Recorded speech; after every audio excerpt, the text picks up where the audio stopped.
Com alegria e satisfação que cumprimentamos os nossos amigos e irmãos do portal Escola Dominical, com a gloriosa paz de nosso Senhor e Salvador Jesus Cristo. Estamos dando início a mais uma pré-aula, esta ferramenta que o portal Escola Dominical disponibiliza para os alunos e professores da Escola Bíblica Dominical no início da semana, para que os irmãos possam melhor preparar a sua aula da Escola Bíblica Dominical. Leiam a revista das lições bíblicas, vejam esta pré-aula, leiam os outros textos de apoio que nós disponibilizamos ao longo da semana no portal Escola Dominical. Vejam os links que nós disponibilizamos nas redes sociais do portal Escola Dominical, no Facebook, no Twitter, no LinkedIn. Se tiverem alguma dúvida durante a semana, postem a sua pergunta na sala dos professores do portal Escola Dominical, mesmo que o irmão não seja cadastrado no portal, até porque o cadastramento do portal está suspenso, o irmão poderá postar ali como convidado a sua pergunta. Ouçam também a leitura diária, nós fazemos um breve comentário em áudio a cada semana de cada leitura diária constante da revista. E no sábado à noite, os irmãos são convidados a assistir à transmissão ao vivo da aula do estudo preparatório dos professores e amigos da Escola Bíblica Dominical da Assembleia de Deus Ministério do Belém, na sede aqui em São Paulo.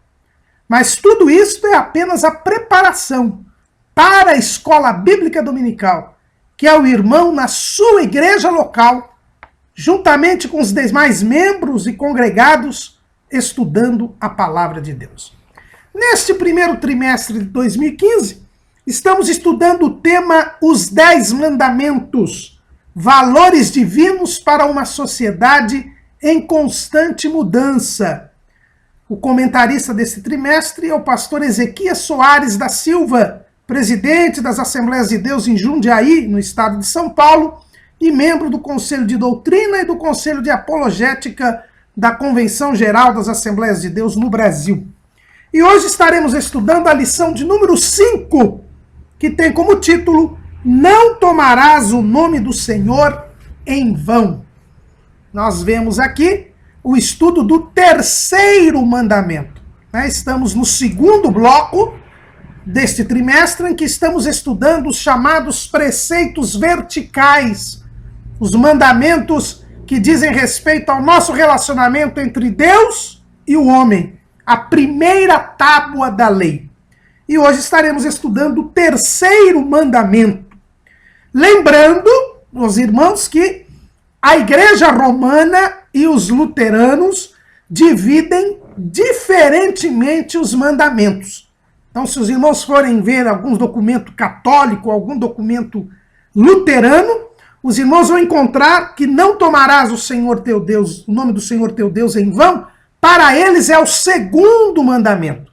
Nós vimos que eles omitem, os romanistas omitem o segundo mandamento, não farás para ti imagens de escultura, colocando-o no primeiro mandamento.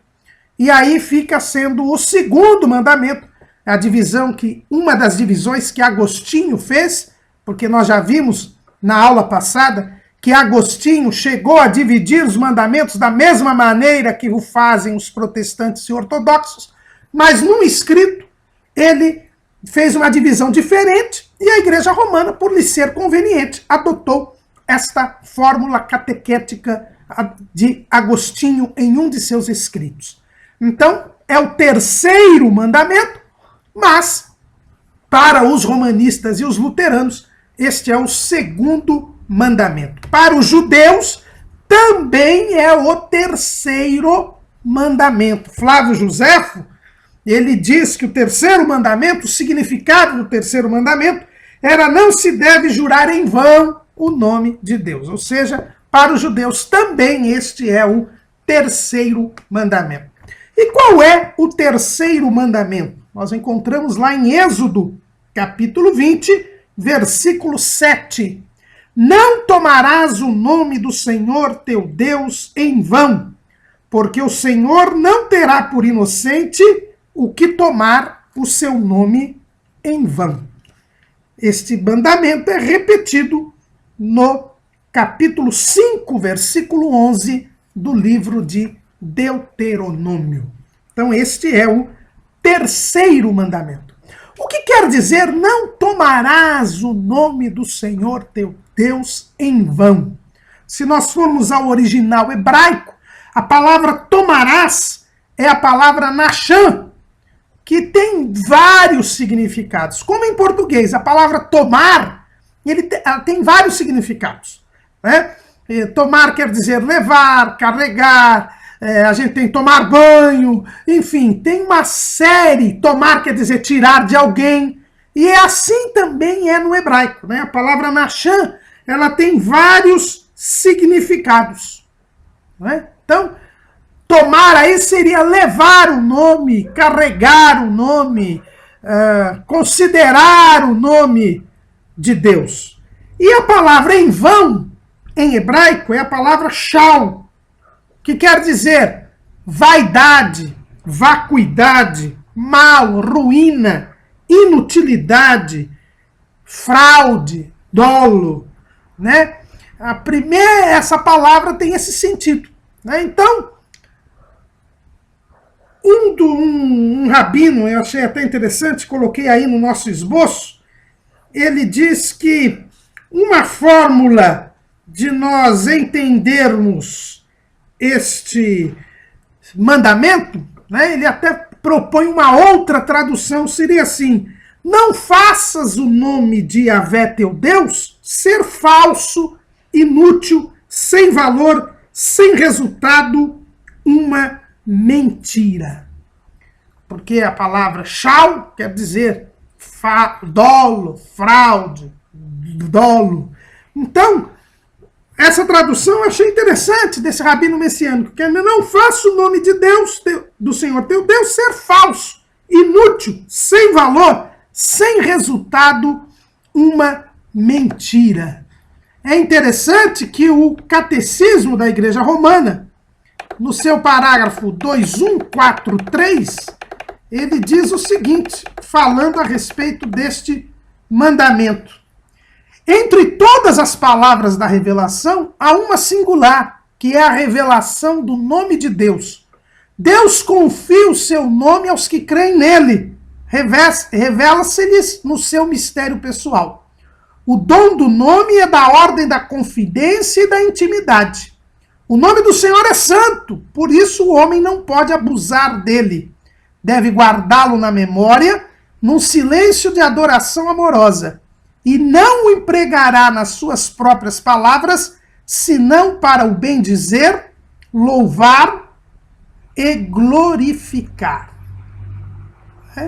Então, nós vemos aí que o segundo, eles dizem lá ainda no parágrafo 2146, o segundo mandamento, para eles é segundo, mas nós vemos que é o terceiro, proíbe o abuso do nome de Deus. Isto é, todo uso inconveniente do nome de Deus. Não é? E o que é interessante é que o nome de Deus não pode ser vinculado à mentira. O Catecismo Maior de Westminster, que nós já falamos aqui, é aquela exposição doutrinária da palavra de Deus após a Reforma Protestante, que foi solenemente proclamada na Inglaterra. Ele, na sua pergunta 112, o Catecismo Maior de Westminster, ele diz: o que se exige no terceiro mandamento? No terceiro mandamento exige-se que o nome de Deus, os seus títulos, atributos, ordenanças, a palavra, os sacramentos, a oração, os juramentos, os votos, as sortes, suas obras e tudo quanto por meio do que Deus se faz conhecido, sejam santa e reverentemente usados em nossos pensamentos, meditações, palavras e escritos, por uma afirmação santa de fé e um comportamento conveniente para a glória de Deus e para o nosso próprio bem e o de nosso próximo. Então nós percebemos aqui que o que este mandamento está a exigir é proibir que nós utilizemos o nome do Senhor para fazer algo que esteja relacionado com a fraude, com o dolo, com a mentira e com o engano. Então, praticamente é isso, é não usar o nome de Deus para pecar. É isso que se proíbe no terceiro mandamento. Eu não posso usar o nome de Deus para pecar. Por quê? Porque Deus é santo. E o seu nome, que traz o seu caráter, é santo. Não nos esqueçamos, irmãos, que o nome na cultura oriental, que é precisamente a cultura em que se escreveu a Bíblia Sagrada, o nome é muito mais do que uma simples menção. Aqui no Ocidente, nós não damos tanto valor ao nome, mas o nome, ele expressa o caráter de Deus, né? O caráter de quem tem o nome, né? Então, normalmente se dava nome às pessoas por causa das circunstâncias que haviam cercado o nascimento daquela criança. É por isso que entre os judeus só era dado nome quando da circuncisão, ou seja, no 8º dia depois do nascimento. Por que tanto tempo para se dar o nome? Para que os pais pudessem verificar as circunstâncias que cercaram aquele nascimento. Porque era naquelas circunstâncias que eles veriam o que Deus quereria daquela pessoa. E aí então daria um nome àquela pessoa, para que o nome daria o caráter daquela pessoa. E as circunstâncias, os sinais decorrentes do nascimento daquela criança eram indicações divinas do caráter daquela pessoa, para que aquela pessoa recebesse aquele nome. É o que nós vemos na Bíblia Sagrada. E não uma vez, mas algumas vezes, Deus muda o nome da pessoa quando muda o seu caráter. Foi o que aconteceu com Abrão, foi o que aconteceu com Jacó. Deus mudou o nome porque mudou o caráter daquela pessoa. Abrão, que queria dizer exaltado, passaria agora pela promessa de Deus a ser um pai de nações. E por isso mudou o seu nome para Abraão, que quer dizer pai de multidões. Jacó, que queria dizer suplantador, ele, depois do encontro que teve com aquele anjo, com o anjo do Senhor, que é o próprio Deus ali, no vale de Jaboque, ele teve seu nome mudado para Israel, porque lutaste com Deus e prevaleceste. Então, a mudança de nome fala de mudança de caráter. Nome fala de caráter. Portanto, o nome de Deus fala do caráter de Deus. E é por isso que nós não podemos associar o nome de Deus com a mentira, com o pecado, com o engano, com a fraude. É isto que este mandamento nos ensina.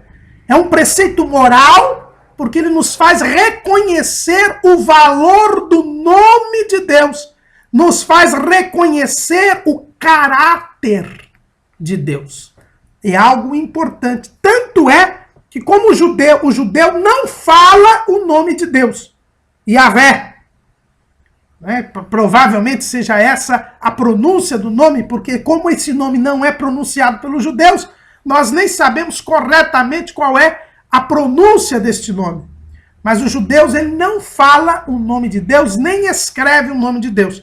Os irmãos podem ver que os escritos judeus em português, eles, em vez de escrever o nome de Deus, escreve D'(US). Justamente, em inglês também, em vez de escrever God, eles escrevem G'(D). Eles não escrevem nem falam o nome de Deus. Por ser um nome santo, por ser um nome sagrado, eles nem pronunciam o nome de Deus. É verdade que eles acham que em fazendo assim, já cumprem o terceiro mandamento. O que não é verdade. O terceiro mandamento é muito mais do que isso. É muito mais do que não pronunciar o nome de Deus. Mas, ao não pronunciarem o nome de Deus, não escreverem o nome de Deus, os judeus demonstram o reconhecimento do caráter sagrado de Deus. Ora, se o nome de Deus reflete o caráter de Deus, o nome de Deus jamais pode ser associado ao pecado, porque Deus é santo. É isto que se proclama incessantemente no céu. É o que a gente vê lá no capítulo 6 do profeta Isaías. Na visão que Isaías teve, Isaías diz assim, capítulo 6, versículo 3, e clamavam uns para os outros, dizendo, Santo, Santo, Santo é o Senhor dos exércitos, toda a terra está cheia da sua glória. Os céus não cansam de clamar que Deus é santo. E se Deus é santo, o seu nome é santo, porque o nome expressa o caráter de Deus. E jamais podemos vincular, portanto, o nome de Deus ao pecado. Mas não é só isso. A palavra de Deus, lá em Jeremias, capítulo 10, versículo 10, diz assim, mas o Senhor Deus é a verdade. Ele mesmo é o Deus vivo e o Rei eterno. Do seu furor treme a terra e as nações não podem suportar a sua indignação. A Bíblia diz que o Senhor Deus é a verdade. Portanto, se ele é a verdade, o seu nome reflete o seu caráter. Ele é o único e verdadeiro Deus, ele é a verdade. Por isso nós não podemos associar a sua palavra, o seu nome, à mentira. Por quê? Porque a mentira é do diabo. João, capítulo 8, versículo 44. Jesus disse, vós tendes por pai ao diabo, e quereis satisfazer os desejos de vosso pai. Ele foi homicida desde o princípio, e não se firmou na verdade, porque não há verdade nele. Quando ele profere mentira, fala do que lhe é próprio, porque é mentiroso e pai da mentira. Então o diabo é o pai da mentira, a mentira é da essência do diabo. E nele não há verdade. Se nele não há verdade, em Deus não há mentira. E o próprio Jesus, ele foi bem claro ao dizer que não há nada de Deus no diabo e nada de diabo em Deus. Não é? Capítulo 14 de João, versículo 30. Já não falarei muito convosco, porque se aproxima o príncipe deste mundo e nada tem em mim. Então o diabo nada tem em Jesus. E Jesus é a verdade. Nesse mesmo capítulo 14, versículo 6, ele disse, eu sou o caminho, a verdade e a vida. Ninguém vem ao Pai senão por mim. Então se Jesus é a verdade e ele nada tem no inimigo, que é a mentira, eu jamais posso associar o nome de Deus à mentira, ao engano, à fraude, ao dolo. Então esse terceiro mandamento nos ensina o caráter de Deus. E nos diz que nós não podemos jamais associar o nome de Deus a algo que é contrário ao seu caráter. O catecismo romano, que foi o primeiro catecismo criado pela Igreja Romana, depois da Reforma Protestante, no Concílio de Trento, o catecismo romano, ele dizia que este mandamento decorre do primeiro mandamento. Nós vimos que o primeiro mandamento, não terás outros deuses diante de mim, tem um preceito positivo. Qual é? O que manda adorar a Deus. E o que é adorar a Deus? Nós vimos que é reconhecer a sua soberania. Nós vimos também que adorar a Deus é honrá-lo. Nós vimos no segundo mandamento que como se deve adorar a Deus, não o representando por formas visíveis, e vimos que uma das fórmulas de nós cumprirmos o segundo mandamento é dando a ele a devida honra, né? A sua dignidade. Né? Quando nós o reproduzimos uma imagem de Deus, nós estamos reduzindo a dignidade de Deus. Pois bem, o catecismo romano, muito propriamente, diz que decorre da ordem de adoração a Deus este mandamento de não tomar o seu Deus em vão. Diz o Catecismo Romano: se Deus nos manda tributar-lhe um culto de honra divina, é evidente que exige com isso que se fale dele com respeito devido e não com expressões injuriosas ou depreciativas. Então o terceiro mandamento é uma decorrência do primeiro. Não é? Se eu devo honrar a Deus, e o honro o adorando em espírito e em verdade, eu não posso falar de Deus de forma desrespeitosa e não posso também usar expressões depreciativas ou injuriosas em relação a Deus. Aliás, o Catecismo Romano cita como base bíblica deste pensamento, e corretamente, Malaquias 1:6. O filho honrará o pai, e o servo ao seu senhor. E se eu sou o pai, onde está a minha honra? E se eu sou o senhor, onde está o meu temor? Diz o Senhor dos Exércitos a vós, ó sacerdotes, que desprezais o meu nome e dissestes: em que desprezamos nós o teu nome? Então, os sacerdotes nos dias de Malaquias estavam desprezando o nome de Deus. E o Senhor diz: como é que vocês desprezam o meu nome e dizem que me honram? E dizem que eu sou seu pai. Somente é filho quem honra o pai. E por isso nós não podemos tomar o nome do Senhor em vão. O Senhor Jesus também mostra bem isso quando nos ensina a orar. Lá em Mateus capítulo 6, versículo 9, ele diz assim: portanto vós orareis assim: Pai nosso que estás nos céus, santificado seja o teu nome. Eu só posso ser filho de Deus se eu honrar a Deus como Pai. E para honrar a Deus como Pai, eu tenho que santificar o seu nome.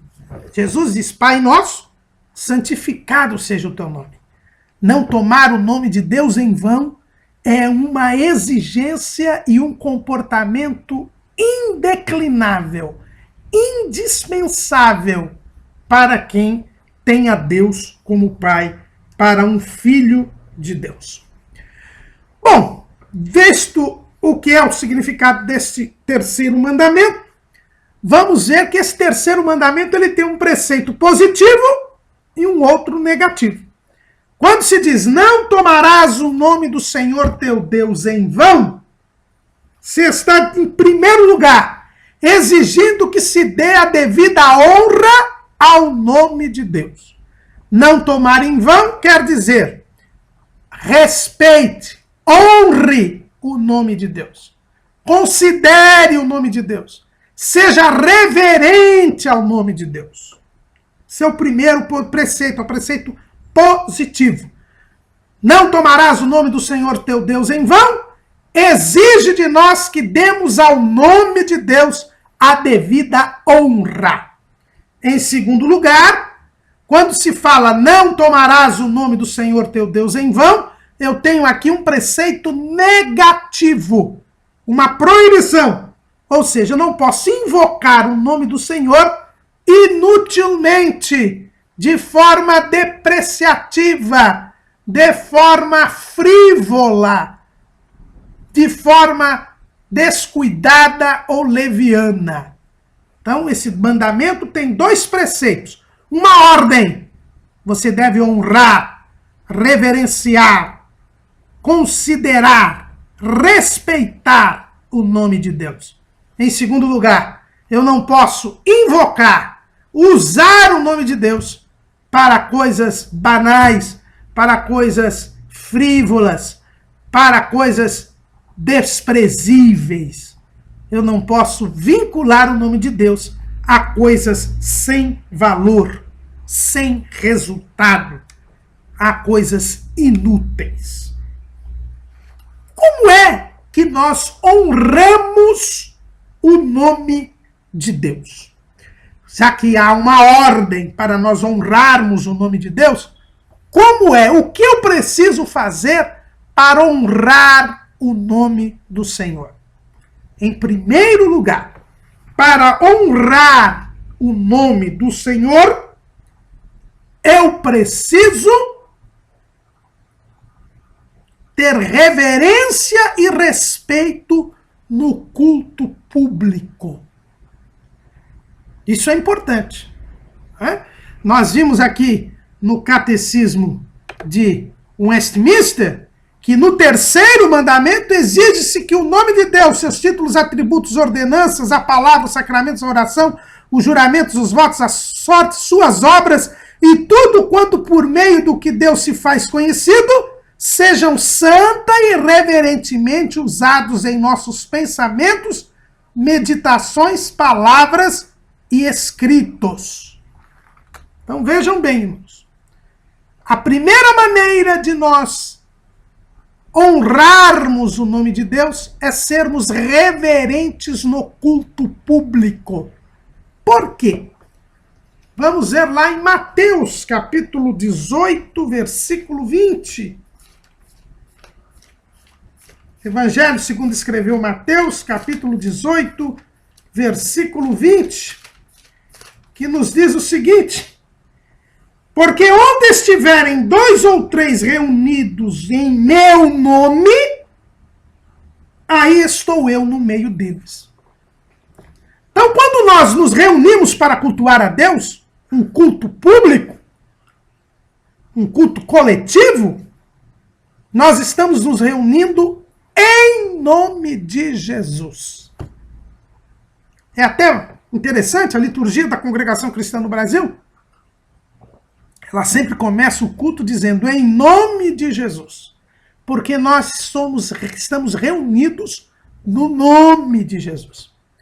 Quando nós nos reunimos no nome de Jesus. Ora, se nós estamos reunidos no nome de Jesus, nós precisamos honrar, ser reverentes, respeitosos com o nome de Jesus, porque nós estamos reunidos em nome de Jesus.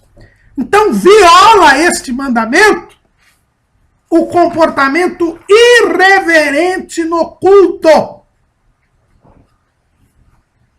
E é o que mais nós temos visto nos dias de hoje, irmãos. Lamentavelmente, há uma irreverência muito grande nos cultos. Pessoas conversando, pessoas mascando chiclete, pessoas fazendo negócio durante o culto. Pessoas que vão ao culto para a sua participação musical, seja cantada, seja por instrumento, e depois saem e vão embora, ou ficam conversando fora do recinto, fora da nave do templo. Pregadores que só vêm para pregar, já chegam no meio da reunião e depois vão embora. Isto tudo é um comportamento irreverente. E é violação desse mandamento. Porque se nós estamos reunidos em nome do Senhor, todos esses comportamentos desrespeitam o nome do Senhor.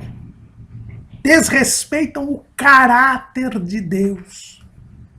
E aí, irmãos, nós voltamos lá em Malaquias, no capítulo 1, no versículo 6, que nós lemos. E olha bem o que diz. Em que desprezamos nós o teu nome?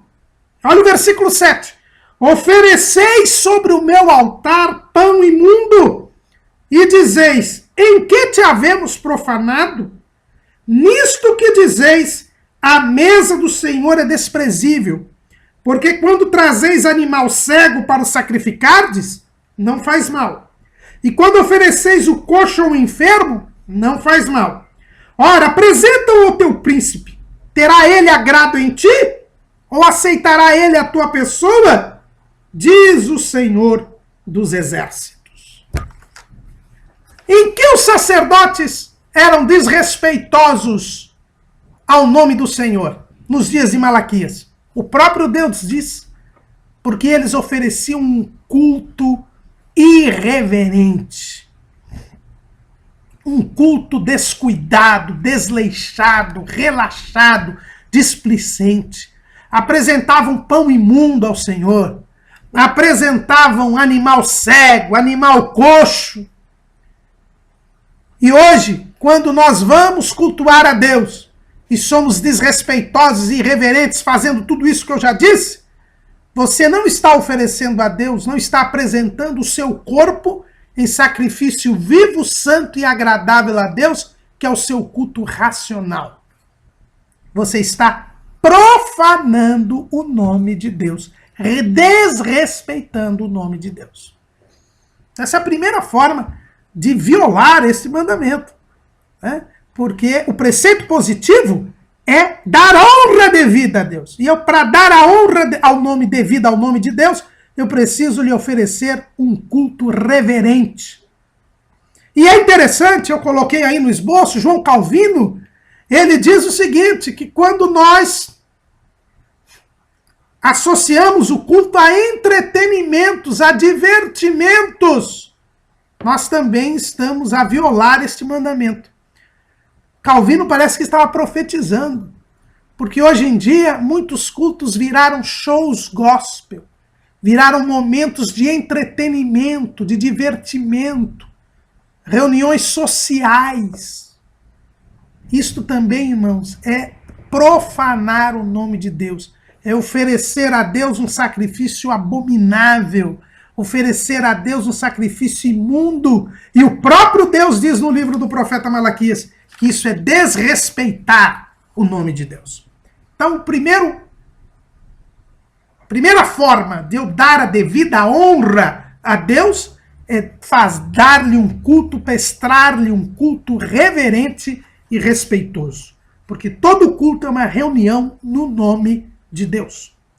A segunda maneira de eu honrar o nome de Deus é me ocupando diariamente na meditação das Escrituras e na oração. Por que, irmão Caramuru? O que tem a ver a meditação das Escrituras e a oração com não tomar o nome de Deus em vão? O nome de Deus, irmãos, ele fala do caráter de Deus. E para eu conhecer o caráter de Deus, a vontade de Deus, eu preciso ter comunhão com Ele. Quando eu mantenho comunhão com Ele, eu consigo entendê-lo, saber qual é a sua vontade, saber qual é o seu caráter. O nome de Deus reflete o caráter de Deus, mas eu só saberei o caráter de Deus se eu conviver com Ele. Como eu posso respeitá-lo e obedecer-lhe se eu não o ouvir? E como é que eu ouço a Deus? Lendo a palavra, meditando na palavra e orando, tendo uma vida de oração e uma vida de meditação diária nas Escrituras. Jesus fala disso, lá no Evangelho segundo escreveu João, capítulo 10, no versículo 27, Jesus diz assim: as minhas ovelhas ouvem a minha voz, e eu as conheço, e elas me seguem. Se honrar o nome de Deus é não misturar Deus com o pecado, eu preciso me santificar, eu preciso ficar separado do pecado para poder levar o nome de Deus devidamente, para honrar o nome de Deus. Pois se eu sou filho de Deus, eu levo o nome de Deus comigo. O pai não leva, o filho não leva o nome do pai? Quando o pai vai dar o nome, ele coloca lá o que nós chamamos aqui no Brasil de sobrenome, mas na verdade o mundo inteiro chama de nome. É o nome de família. Se eu me torno filho de Deus, eu levo o nome de Deus comigo, porque eu sou filho de Deus.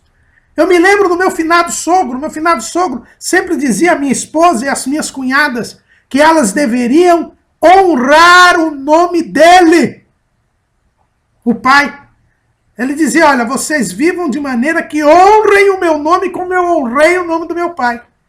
E para eu honrar o nome do Pai Celestial, eu preciso viver em santidade, me santificar. E por isso eu tenho que diariamente me ocupar da meditação das Escrituras e da oração.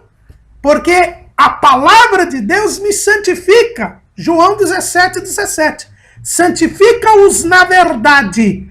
A minha palavra é a verdade. E a oração também santifica. Está lá em 1 Timóteo 4:5. Porque pela palavra de Deus e pela oração é santificada. Então a oração e a palavra de Deus nos santificam. E em nos santificando, nós conhecemos o caráter de Deus e honramos o nome de Deus, que nós levamos por ser filhos de Deus. A terceira maneira de honrar o nome de Deus é invocando o nome de Deus com confiança, para que ele nos livre dos perigos e males da vida. Nós já dissemos aqui, lemos até no Catecismo da Igreja Romana, que nós devemos invocar o nome de Deus nos casos graves, nos casos difíceis. Quando eu invoco o nome do Senhor, nos momentos de perigo, nos males da vida, eu estou honrando o nome do Senhor. Por quê? Porque eu estou demonstrando a minha confiança em Deus.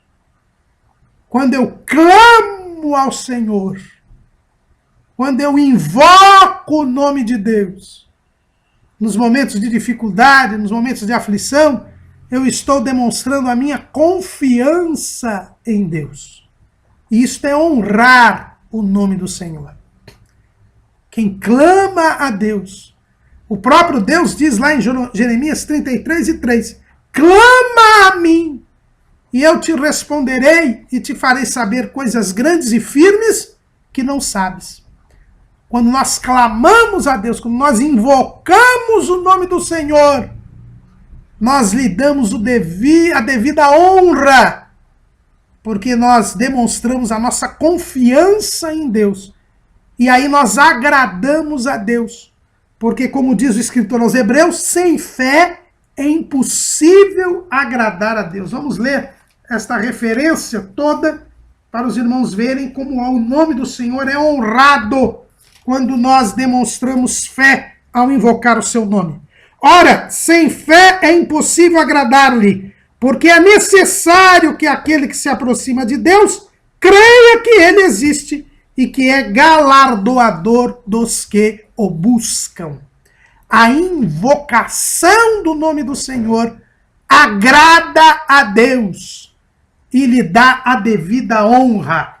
Aliás, o apóstolo Paulo, escrevendo lá em Romanos, no capítulo 10, e no versículo 13 diz, porque todo aquele que invocar o nome do Senhor será salvo. O Filho de Deus, ele honra o nome do Pai quando invoca o nome do Senhor. Não é à toa que os descendentes de Sete são chamados no capítulo 6 do livro de Gênesis de filhos de Deus.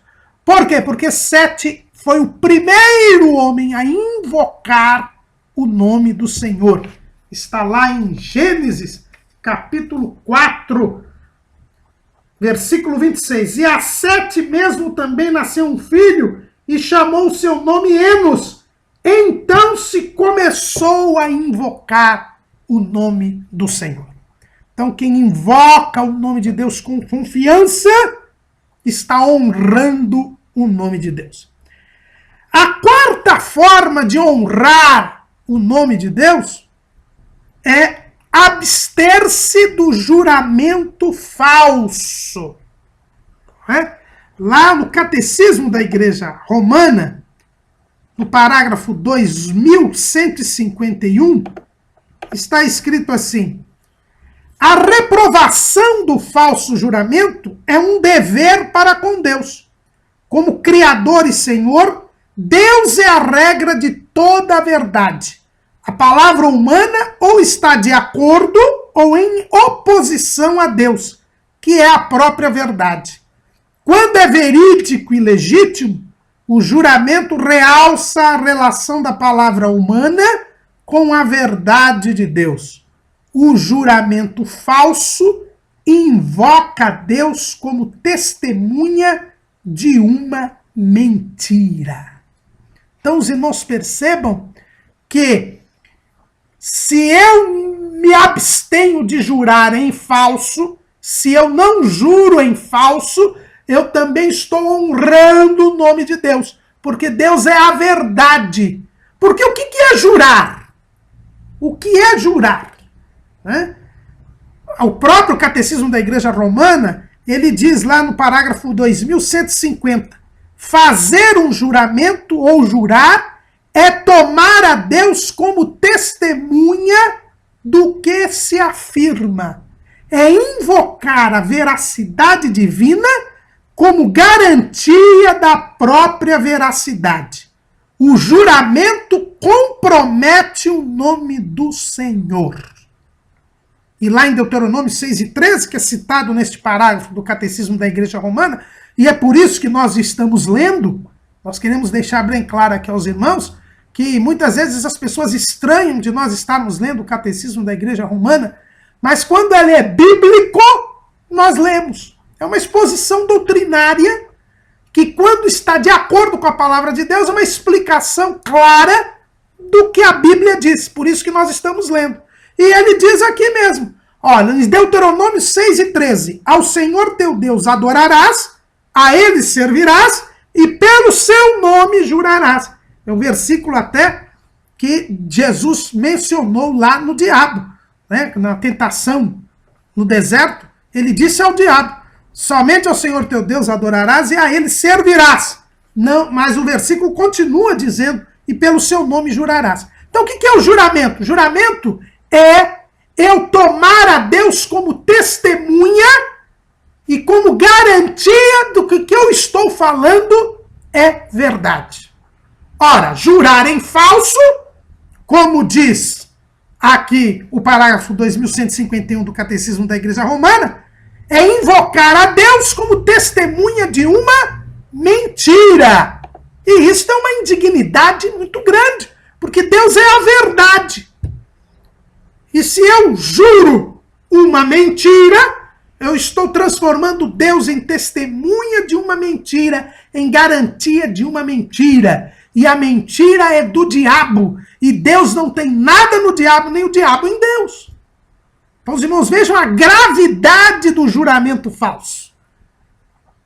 E, cá entre nós, os judeus entendiam este terceiro mandamento simplesmente como sendo a proibição de jurar falso. Ou, pelo menos, jurar em vão. É o sentido que Flávio Josefo dá ao mandamento. Eu repito, lá na Antiguidades Judaicas, no livro 3º, no capítulo 4, quando Flávio Josefo fala dos 10 mandamentos, ele só fala o sentido dos 10 mandamentos, porque ele entendia que não poderia pronunciar as palavras de Deus, e ele entende que o sentido do terceiro mandamento era não se deve jurar em vão o nome de Deus. Então, para o judeu, pelo menos a interpretação judaica vigente no período do Segundo Templo era essa. Era de que esse mandamento só proibia jurar em vão. O próprio Senhor Jesus, ao falar deste mandamento no Sermão do Monte, ele usa esse entendimento judaico. Veja bem lá em Mateus 5:33. Outro sim ouvistes que foi dito aos antigos, não perjurarás, mas cumprirás teus juramentos ao Senhor. Então ele mesmo entendia que este mandamento, que é mais amplo, mas os judeus haviam entendido que esse mandamento só proibia jurar em falso. Então era essa a ideia. Esse mandamento simplesmente proibia jurar em falso.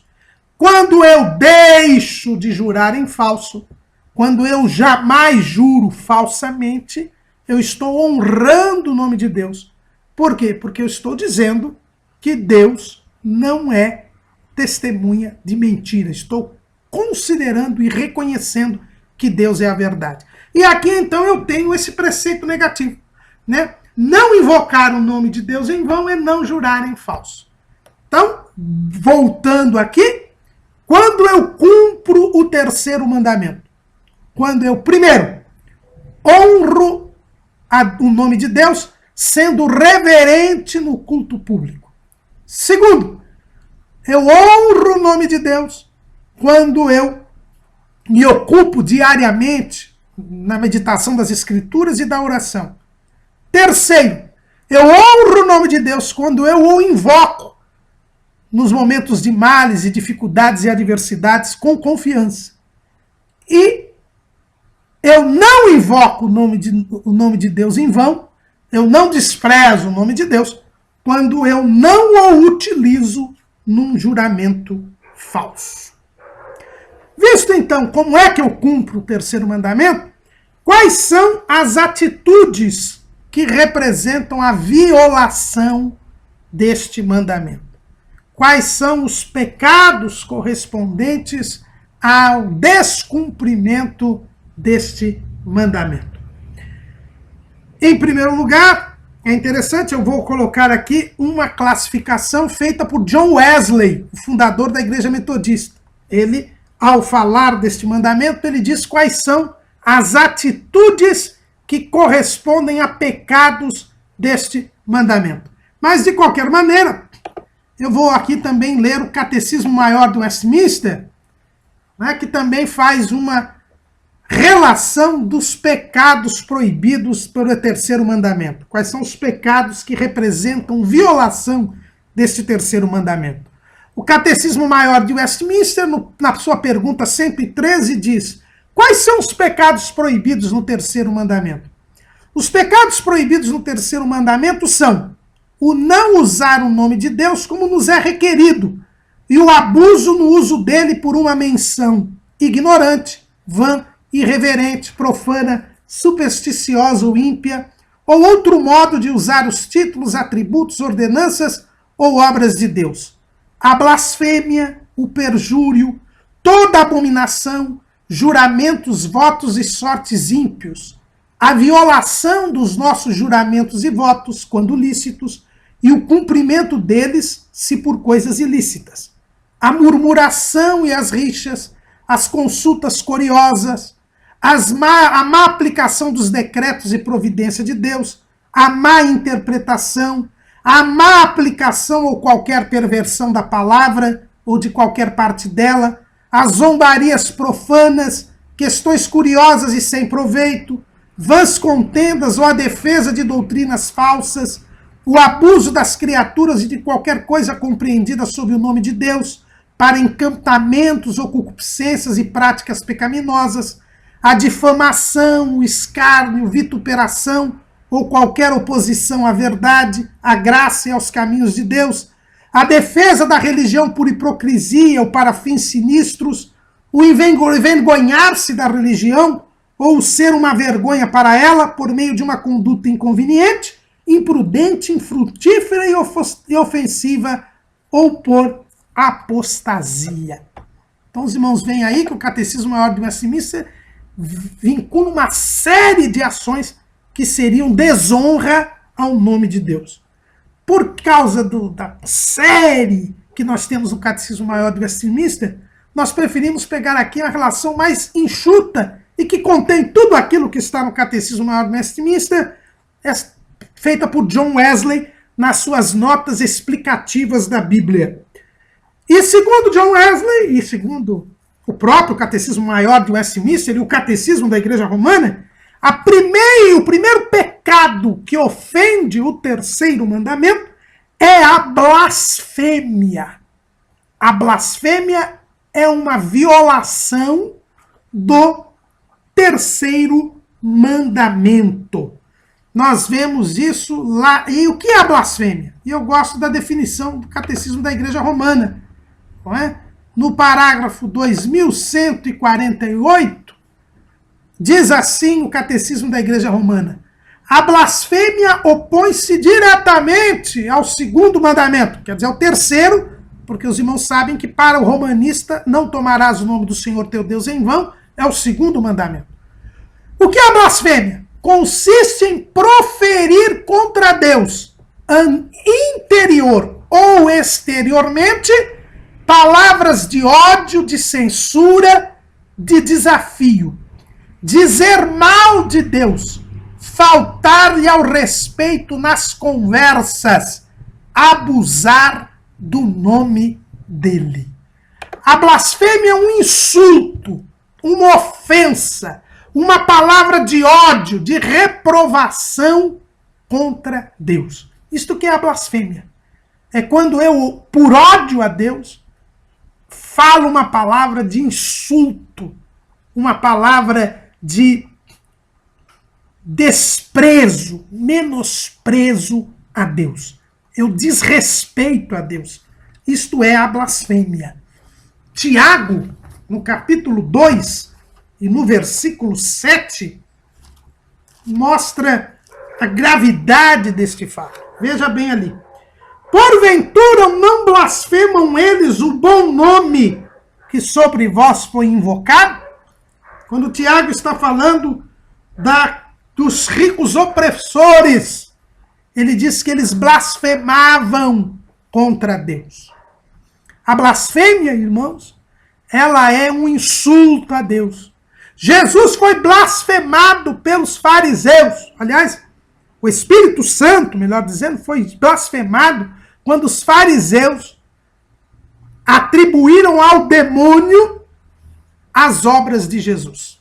Isso é um insulto, dizer que o que Deus faz é feito pelo demônio. E ali Jesus nos mostra que a blasfêmia contra o Pai tem perdão, porque o Filho perdoa. A blasfêmia contra o Filho tem perdão, porque o Espírito Santo perdoa.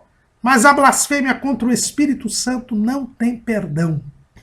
Quem ofende, insulta o Espírito Santo, ele não tem perdão. A blasfêmia, irmãos, é uma atitude de rebeldia contra Deus. E a Bíblia mostra uma personagem que será especialista em blasfemar contra Deus. É o anticristo.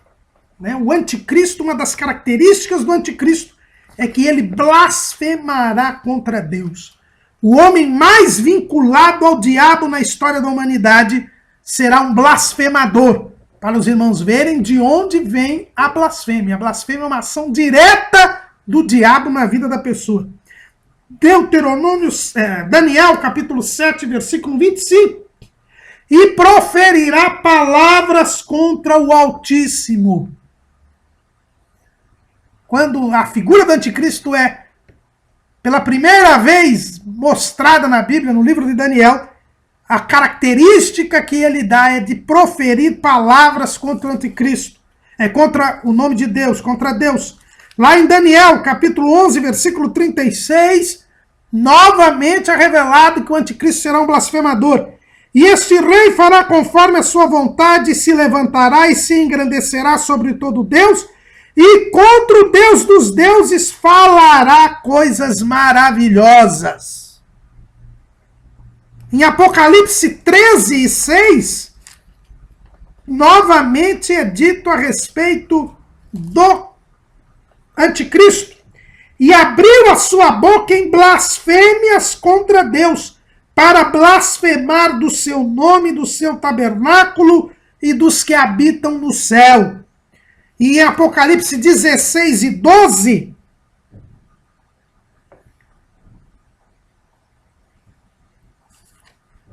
em Apocalipse 16,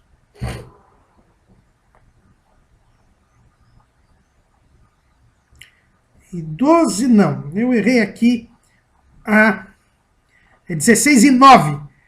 E os homens foram abrasados com grandes calores e blasfemaram o nome de Deus, que tem poder sobre estas pragas, e não se arrependeram para lhe darem glória. O anticristo é um blasfemador, e todos os seus seguidores também serão blasfemadores. Então, irmãos, não é nenhuma surpresa para nós vermos nestes momentos imediatamente anteriores à vinda do Senhor e à manifestação do anticristo, que a blasfêmia contra Deus tem aumentado. Tem aumentado. Nós temos visto hoje muitas zombarias profanas, para usar aqui a expressão do Catecismo Maior do Westminster, que ele diz o quê? Que uma das violações do terceiro mandamento são as zombarias profanas. Hoje em dia, há muita gente na internet fazendo sucesso, zombando do nome de Deus, zombando do povo de Deus, zombando das coisas sagradas. Hoje é muito comum isso. Pessoas que desrespeitam o nome de Deus. O que é isto? É a intensificação do espírito do anticristo. É mais um sinal da volta de Jesus. John Wesley diz que a segunda maneira de violar esse terceiro mandamento é pela hipocrisia. O Catecismo Maior do Westminster também fala. É a hipocrisia, ou seja, é eu viver uma vida contrária à minha profissão de fé. Quando eu digo que sou cristão, quando eu digo que sou filho de Deus, quando eu prego a palavra de Deus, e não vivo aquilo que eu prego, aquilo que eu digo, em que creio, eu estou profanando o nome de Deus. E aí me faz lembrar um hino que foi recentemente introduzido na harpa cristã, mas que é um conhecido hino evangélico. É o hino 531 da harpa cristã. E ele diz o seguinte: leva tu contigo o nome de Jesus o Salvador. Este nome dá conforto, hoje, sempre e onde for. Este nome leva sempre para bem te defender. Ele é a arma ao teu alcance quando o mal te aparecer. Ó, que nome precioso! Gozo traz ao coração. Sendo por Jesus aceito, tu terás o seu perdão. Santo nome adorável, tem Jesus o amado teu. Rei dos reis, Senhor eterno, tu o aclamarás no céu. E o refrão, nome bom, doce a fé, a esperança do porvir. Nome bom, doce a fé, a esperança no porvir. Este hino, um tradicional hino evangélico, recentemente introduzido na harpa cristã, de autoria de Lídia Bueno, mostra que nós devemos carregar, levar o nome de Deus. Se somos filhos de Deus, eu já disse isso aqui, nós levamos o nome de Deus à frente. Então, quando eu digo que sou cristão e não tenho uma vida condizente, sou hipócrita, faço um ator, represento uma falsa religiosidade, eu estou desonrando o nome de Deus. E não se esqueça, o discurso mais duro de Jesus foi contra os fariseus por causa da sua hipocrisia. É a coisa que Deus mais abomina, porque ele é desonrado. Quando a nossa vida não corresponde ao que a gente fala, nós estamos dizendo que Deus é mentiroso. Que é tudo balela o que Deus revelou na sua palavra. Lá em 1 de João, capítulo 2, versículo 4, nós encontramos o seguinte: aquele que diz, eu o conheço, e não guarda os seus mandamentos, é mentiroso, e nele não está a verdade. Ou seja, ter uma vida hipócrita Ser hipócrita religioso é associar o nome de Deus à mentira. E isso nós já vimos, é tomar o nome de Deus em vão. John Wesley também diz que eu violo este mandamento quando eu sou infiel nos compromissos assumidos. E aí nós voltamos ao catecismo da Igreja Romana. Lá no parágrafo 2052, é dito o seguinte: comete perjúrio aquele que sob juramento faz uma promessa que não tem a intenção de cumprir, ou que depois de ter prometido sob juramento, de fato não cumpre. O perjúrio constitui uma grave falta de respeito para com o Senhor de toda a palavra. Comprometer-se sob juramento a praticar uma ação má é contrário à santidade do nome divino.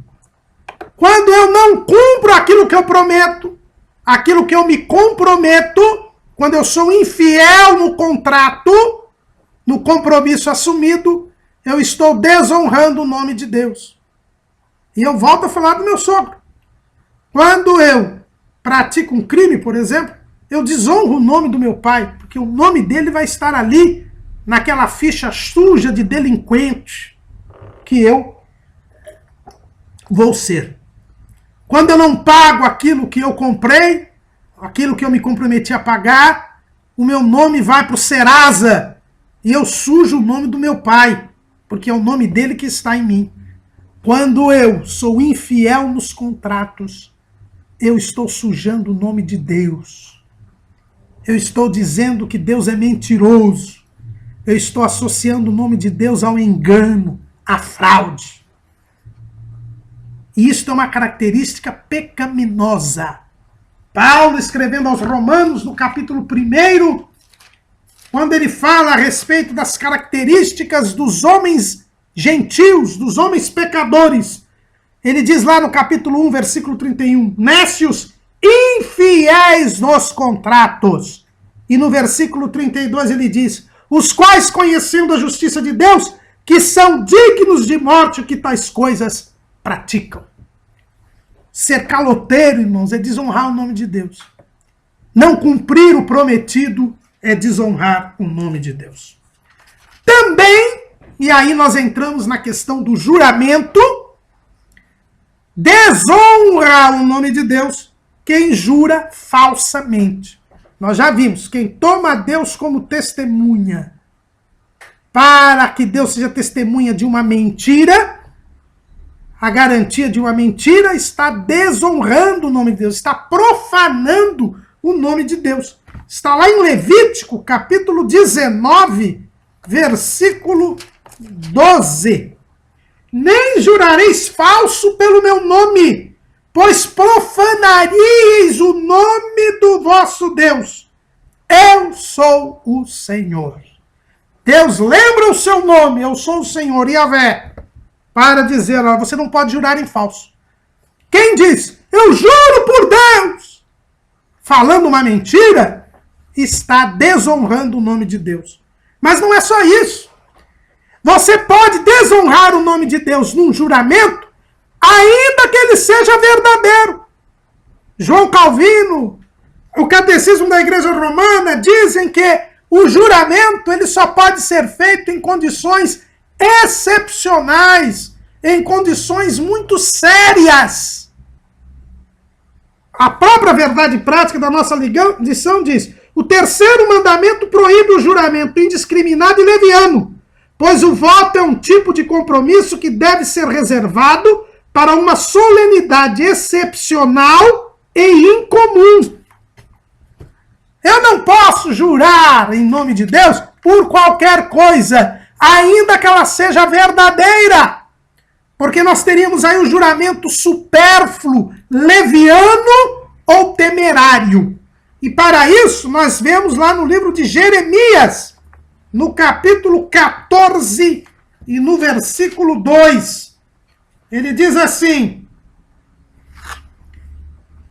Jeremias 14 e 2. Aliás,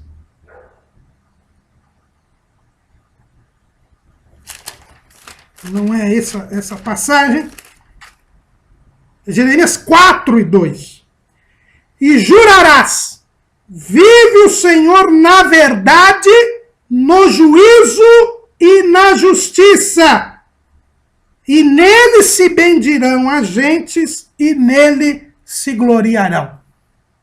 O juramento, para quem entende possível juramento, falaremos isso daqui a pouco. O juramento ele deve ser feito na verdade, no juízo e na justiça. Então, em primeiro lugar, não basta o juramento ser verdadeiro. Não basta o juramento ser verdadeiro. Ele tem que ser verdadeiro. Mas ele também tem que ser feito no juízo. O que quer dizer isso? Ele deve ser feito na necessidade.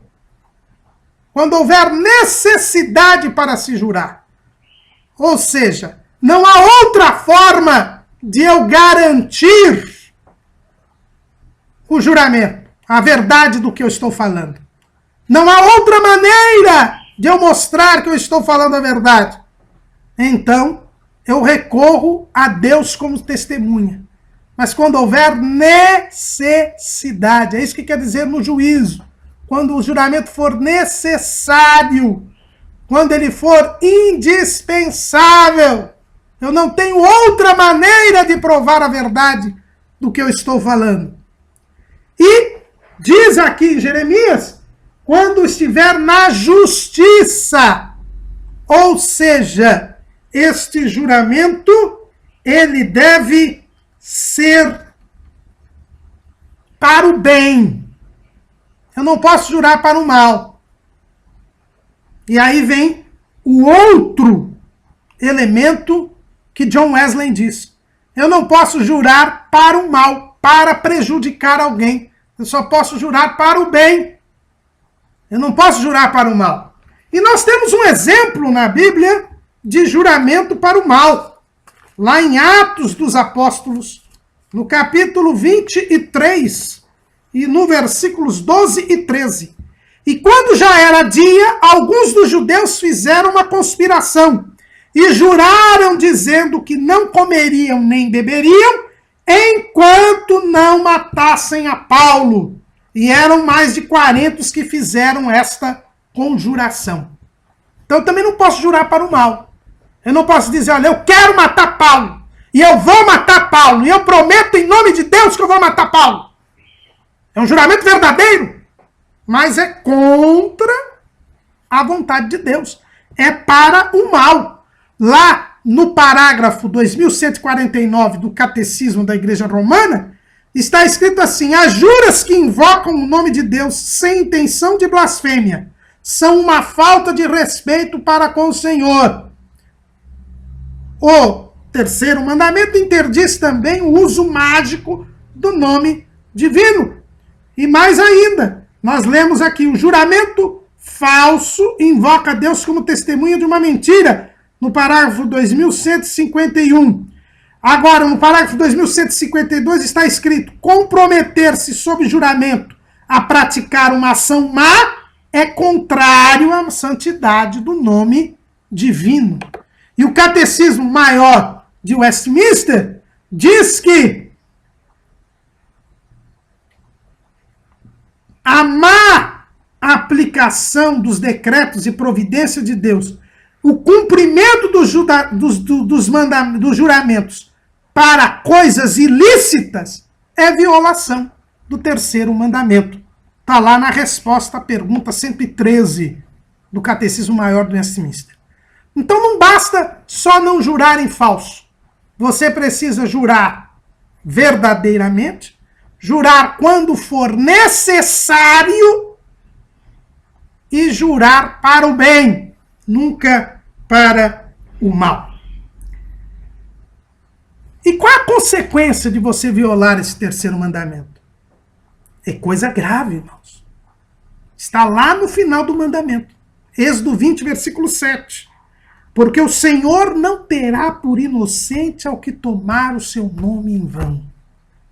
Quem tomar o nome de Deus em vão, quem blasfemar, quem for hipócrita, quem for infiel nos contratos, quem jurar falsamente, ou jurar levianamente, quem jurar para o mal, este cairá nas mãos de Deus.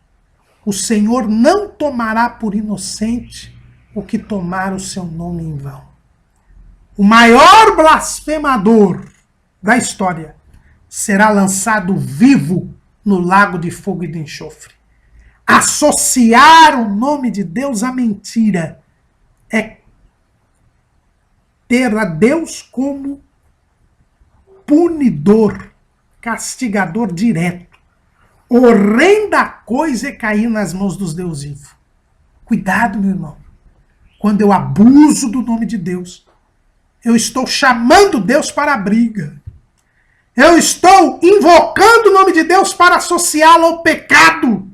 E a santidade divina, tão flagrantemente ofendida, irá cair sobre nós. Muito cuidado. E o que Jesus fala a respeito deste mandamento? Ele menciona esse mandamento no Sermão do Monte, quando nós vimos lá em Mateus, capítulo 5, versículo 33. Outros sim ouvistes que foi dito aos antigos, não perjurarás, mas cumprirás teus juramentos ao Senhor. Eu, porém, vos digo que de maneira nenhuma jureis, nem pelo céu, porque é o trono de Deus, nem pela terra, porque é o escabelo de seus pés, nem por Jerusalém, porque é a cidade do grande rei. Nem jurarás pela tua cabeça, porque não podes tornar um cabelo branco ou preto. Seja, porém, o vosso falar, sim, sim, não, não, porque o que passa disto é de procedência maligna. Jesus aqui aprofunda o mandamento. Mais uma vez. O mandamento é não tomarás o nome do Senhor teu Deus em vão. Os judeus já tinham reduzido esse mandamento a simplesmente não jurar em vão. Nós vimos que tem muito mais coisa do que não jurar. E agora Jesus diz, o mandamento não é mais não jurar em vão. Na verdade, não jurem. Jesus diz, o crente, o salvo, aquele que tem a lei inscrita no seu coração, o meu discípulo, ele não precisa invocar a Deus como testemunha de nada, porque ele já tem Deus nele. Porque ele foi salvo, foi liberto, está em comunhão com Deus, o seu pecado foi tirado. Então ele não precisa nem jurar, porque ele tem que ter uma vida de uma palavra crível, uma palavra confiável, uma palavra imutável. O meu discípulo, diz Jesus, ele é participante da natureza divina. Ele tem em si a verdade, porque ele é guiado pelo Espírito de verdade. Porque o Pai que é a verdade nele mora, nele habita. O Filho que é a verdade nele habita. Por isso, ele é a própria expressão da verdade. O seu falar é sim, sim, não, não. O seu comportamento é tal que ele não precisa jurar. Nós dissemos que o juramento tem que ser necessário. E não há mais necessidade para o salvo jurar. Por quê?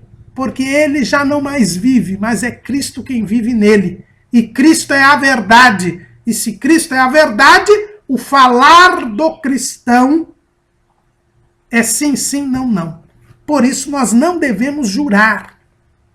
Não devemos jurar, porque não há mais necessidade para jurar. Ter uma vida sincera, uma vida verdadeira, uma vida santa, uma vida de obediência e reverência a Deus, um falar inquebrantável, é o que se exige na dispensação da graça. Então é muito mais profundo do que o terceiro mandamento, muito mais profundo na graça. Eu simplesmente não juro. Eu simplesmente não juro. Por quê? Porque o meu falar é sim, sim e não, não. É esta a realidade. E será que nós temos este falar? Tiago, ele repete estas palavras do Senhor Jesus. Lá, Tiago, capítulo 5, nós encontramos o versículo 12. Mas, sobretudo, meus irmãos, não jureis, nem pelo céu, nem pela terra, nem façais qualquer outro juramento, mas que a vossa palavra seja sim, sim e não, não, para que não caiais em condenação. Então o crente não pode jurar por nada. Entre os judeus só se podia jurar pelo nome de Deus. Deuteronômio 6:13. Mas Jesus agora diz para nós não jurarmos. E por que nós não vamos jurar? Porque não temos mais necessidade de jurar. Porque já não vivemos e é Cristo que vive em nós. E se vivemos na vida da fé do Filho de Deus, nós sempre falamos a verdade e a nossa palavra é a verdade, porque por isso nós não precisamos jurar. O salmista, no Salmo de número 15, ele mostra muito bem que o cidadão dos céus, ele não muda o seu falar. Salmo 15:4. Aquele a cujos olhos o réprobo é desprezado, mas honra os que temem ao Senhor. Aquele que, mesmo que jure com dano seu, não muda. O cidadão dos céus, ele tem o seu falar sim, sim, não, não. Ele é crível, ele é confiável, ele é imutável no seu falar. O seu falar expressa o caráter de Deus, a imutabilidade e a veracidade divinas. Por isso ele não precisa e não pode jurar. Sabemos, irmãos, o nosso comentarista fala disso, que há dois pensamentos a respeito desta posição.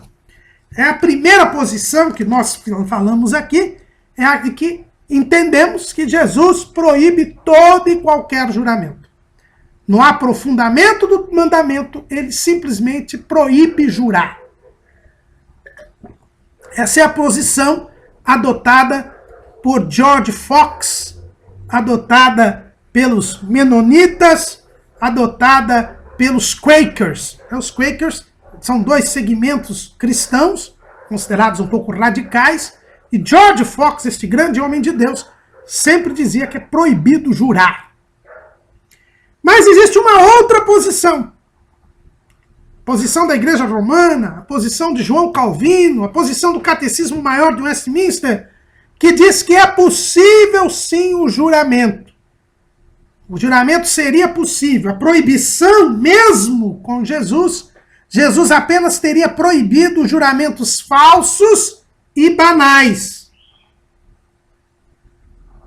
Jesus ainda permitiria o juramento nos casos necessários e nos casos solenes, nos casos graves. E os que defendem que Jesus não proibiu totalmente o juramento, eles tomam como exemplo o apóstolo Paulo, que em 3 ocasiões na Bíblia jurou. Lá em Romanos, no capítulo 1, no versículo 9, está escrito, Paulo dizendo, porque Deus, a quem sirvo em meu espírito, no evangelho de seu Filho, me é testemunha de como incessantemente faço menção de vós. Tomar a Deus como testemunha é jurar. Então Paulo está aqui jurando em nome de Deus aos romanos, que sempre fazia menção dos romanos. Em 2 Coríntios, capítulo 11, versículo 23, nós encontramos o seguinte: são ministros de Deus, são ministros de Cristo, falo como fora de mim, eu ainda mais, em trabalhos muito mais, em açoites mais do que eles, em prisões muito mais, em perigo de morte muitas vezes.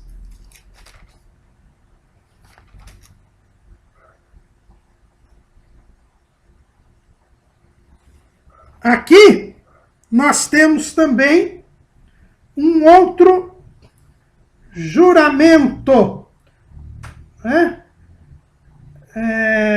De Paulo. Eu não estou aqui encontrando aqui corretamente a referência, mas em Coríntios também, Paulo, ele jura, não é? Em Gálatas 1:20, nós encontramos: ora, acerca do que vos escrevo, eis que diante de Deus testifico que não minto. Aqui nós temos de novo um juramento de Paulo. Diante de Deus eu não minto.